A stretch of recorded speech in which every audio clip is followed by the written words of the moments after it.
ఎవరూ లేక మతి చెలించి రోడ్లపై ప్రమాదకరంగా తిరుగుతున్న జితేంద్ర కుమార్ అనే అభాగ్యుడిని గమనించిన అరవపల్లి పోలీసులు అమ్మానాన్న అనాథ ఆశ్రమానికి తీసుకొచ్చి ఆశ్రయం కల్పించారు.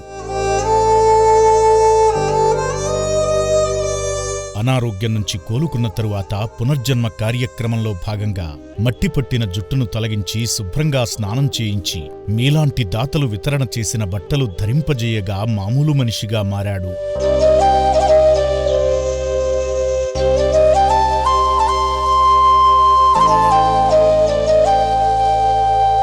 ఏ దిక్కులేని ఈ అభాగ్యుడిని ఆశ్రమానికి రప్పించుకుని కొత్త జీవితాన్నిచ్చిన శ్రీ పుణ్యలింగేశ్వర స్వామి దర్శనానికి తీసుకువెళ్లగా తనతో పాటు తన కుటుంబ సభ్యుల పేర్లపై కూడా అర్చన జరిపించుకున్నాడు.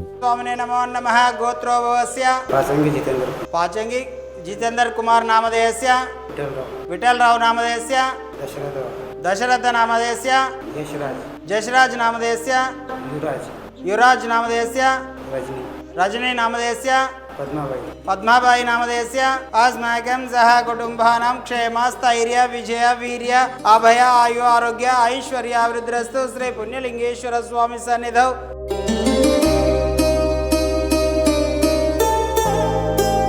మతిస్థిమితం నుంచి కోలుకుని ఆరోగ్యంగా ఉన్న జితేంద్ర కుమార్ ప్రస్తుతానికి అమ్మానాన్న అనాథ ఆశ్రమంలోనే ఉన్నాడు. తన పేరు, కుటుంబ సభ్యుల పేర్లు తప్ప ఊరి పేరు చెప్పలేకపోతున్న జితేంద్ర కుమార్ సొంత గూటికి చేరే వరకు వీడియోని షేర్ చేసి కుటుంబ సభ్యులను కలిసేందుకు దోహదపడండి.